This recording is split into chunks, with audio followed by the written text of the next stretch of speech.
Hace mucho, muchísimo, y en serio, muchísimo tiempo atrás, uno de nuestros ancestros tomó una pieza de roca que había quebrado, posiblemente por accidente, y se percató que cortaba. Posteriormente lo usaría para cortar una pieza de carne y poder probablemente huir con ella, porque, bueno, seguramente era un carroñero. La cosa es que, sin percatarse, este ancestro nuestro estaba dejando un registro de las primeras herramientas utilizadas por humanos. En su momento se pensó que la primera herramienta había surgido hace 2.8 millones de años y se atribuía a Homo habilis. De hecho, su nombre, habilis, representaba la habilidad de construir herramientas, o mejor dicho, manipularlas. Hoy en día sabemos que este registro fósil puede extenderse hasta los 3.3 millones de años y se atribuye que el primer humano, si podemos permitirnos la expresión, en utilizar una herramienta fue de hecho un Australopithecus, y fue Australopithecus gari. Bien, ahora sabemos que las herramientas no son utilizadas solo por Homo sapiens. De hecho, no es ni siquiera una conducta que observamos exclusivo de las humanidades. Las especies de chimpancés y bonobos ya tienen despliegues de usos instrumentales. Los monos capuchinos en América son considerados también los chimpancés del Nuevo Mundo, precisamente por su capacidad de manipular instrumentos. La cosa está en que hoy no vamos a hablar de conducta instrumental, lo vamos a dejar para otra ocasión, pero sí vamos a hablar de las herramientas en humano. Y particularmente yo estoy intrigado por nada más y nada menos que las herramientas que no son de piedra. Y con esto me refiero a las herramientas de concha. La mayor parte de las herramientas de la edad de piedra eran, bueno, de piedra, ¿no? Y en los 60 y los 70, tan abrumadora era la diferencia en la evidencia de herramientas de piedra comparadas con todas las demás, que no se consideró que las herramientas de otro tipo fueran utilizadas, especialmente las herramientas de concha, fueran utilizadas hasta el Holoceno. Estamos hablando de hace aproximadamente 11.700 años atrás, que existe una razón para ello. Si bien el uso de rocas no era lo in en el Paleolítico y el Neolítico, no quiere decir de que el recurso nunca había sido sustituido, y es precisamente las conchas aparecen ante la escasez de piedras. De hecho, hoy en día se considera que el uso de conchas marinas para crear herramientas se remonta hace aproximadamente 110.000 años hasta 50.000 años atrás. Estamos diciendo que es casi 5 veces lo que se había estimado inicialmente. La principal razón para poseer un registro tan limitado de eso es porque han habido periodos de glaciación y desglaciación, las costas se han extendido o se han acortado. Significa de que refugios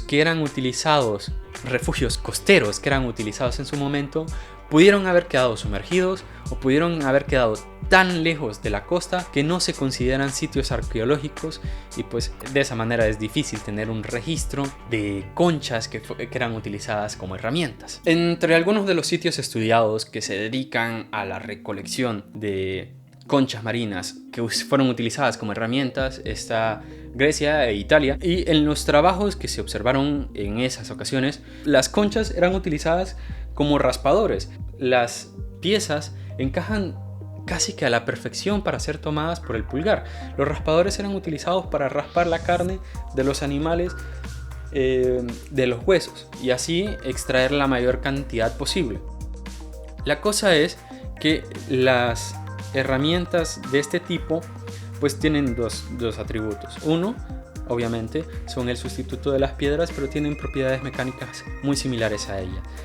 Y la otra, que esta es una interpretación personal, que no tengo evidencia como para sustentarla, pero tengo esta impresión por mis estudios en biología, es el periostraco. El periostraco es una capa exterior que en lo que el animal está vivo se produce, y es para mitigar los efectos de la acidez sobre la concha. Si los animales no tuvieran el periostraco, los ambientes muy ácidos terminarían por disolver su concha.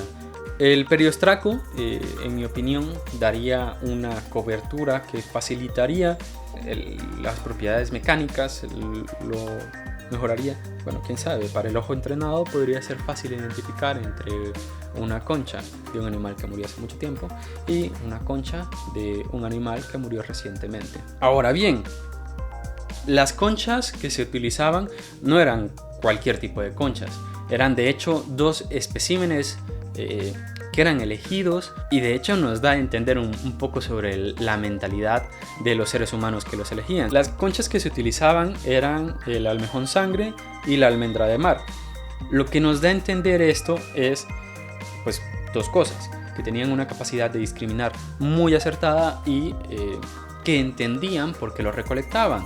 Si fuese un caso de reutilizar el alimento, pues podrían haber elegido cualquier tipo de producto. Lo que no les he mencionado hasta ahora es que no se trataba de Homo sapiens quienes recolectaban estas conchas, sino de neandertales. Homo sapiens no es el único Homo que ha sido capaz de discriminar y de desarrollar procesos cognitivos tan elaborados. Y los neandertales tallaban con cierta maestría. Utilizaban la técnica Levallois, espero haberlo pronunciado bien.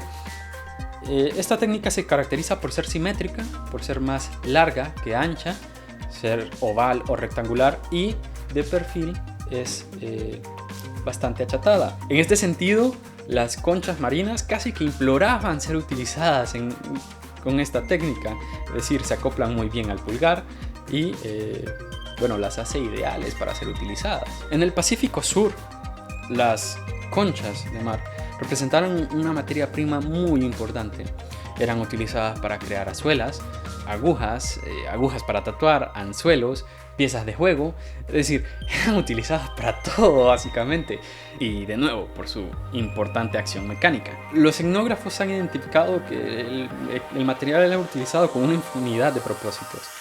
Se podía utilizar como cuchillos para verduras, como raspadores de cocos. La arqueomalacología, como se le ha conocido, en los estudios del Pacífico Sur ha demostrado que las especies que eran utilizadas especialmente era la almeja gigante, que son piezas enormes, y esto quiero resaltar que no utilizaban solamente piezas así de pequeñas como esta. Estamos hablando de piezas que podrían ocupar el tamaño de 10 centímetros con gran facilidad.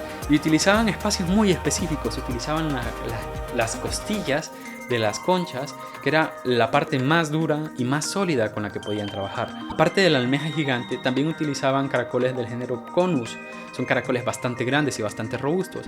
En el reino de Tonga, algunos especímenes como Antiquata anadara eran utilizados también, y de hecho se está estudiando la importancia que ha tenido.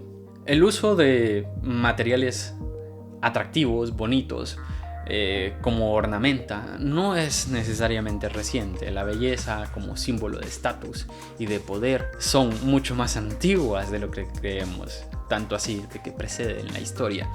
Así que el uso de conchas para adornarnos no es necesariamente nuevo. De hecho, la cobertura interna que suelen tener muchas especies de bivalvos por el nácar que presentan las hace ideales también para ser utilizadas con este propósito. Al contener nácar requieren poco tratamiento. Esta obviamente no tiene, pero al contener nácar, que es una capa iridiscente que refleja distintos tonos, lo hace ideal. Requiere poco tratamiento, realmente solo requiere fracturar la pieza, hacerle un agujero, darle forma a los bordes y ya puede ser utilizado en un collar. Es muy distinto hacer una pieza de ornamenta con una piedra que requiere un tratamiento mucho más tedioso y cuya facilidad de romperse es también altísima a comparado con una pieza de nácar. Así que, bueno, piénselo 2 veces. Tal vez un collar de nácar sea ideal. Claro, llegó un punto en el que la forma en la que una herramienta nacía era a través del lijado. Debido a mi experiencia lijando obsidiana, entonces intenté lijar algunas y tampoco es tan sencillo. Y eso que yo estaba utilizando lijas industriales. De hecho, pensando los rastros que deja este tipo de tratamiento, se desgasta la cara interna y también se va desgastando la cara externa. Pero utilizando rocas sería un poco más difícil. En su momento pensé que se tendría que utilizar una roca de grano fino, y al lijarlo, pues el producto iba a estar más rápido, el filo iba a ser más fino también. Al entrar en fricción con rocas como esta, rápidamente la desgastaba. Y no hablo de la concha, hablo de la roca. Entonces también se requiere cierto nivel de expertise para saber qué instrumentos alijarlo, si vamos a pulirlo, o si vamos a percutirlo. La percusión en conchas que son muy antiguas como esta da un producto bastante deficiente en realidad. Los bordes son poco definidos, son poco extendidos. De hecho es una fractura muy seca, muy corta, y que si me tocase cortar con esto, pues tendría más éxito utilizando mis propios dientes. En fin, se requiere cierto nivel de maestría, como les dije. Es algo que nuestros ancestros lograron dominar muy bien, al nivel de que la frecuencia en la que las conchas marinas eran encontradas en ciertas cuevas naturales era casi idéntica a las conchas encontradas en refugios humanos. Es simplemente sorprendente. Y bueno, el recurso marino siempre estuvo allí.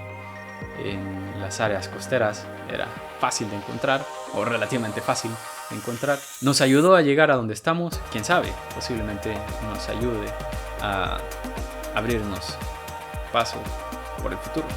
Sin más que decir, me despido hasta la siguiente vez.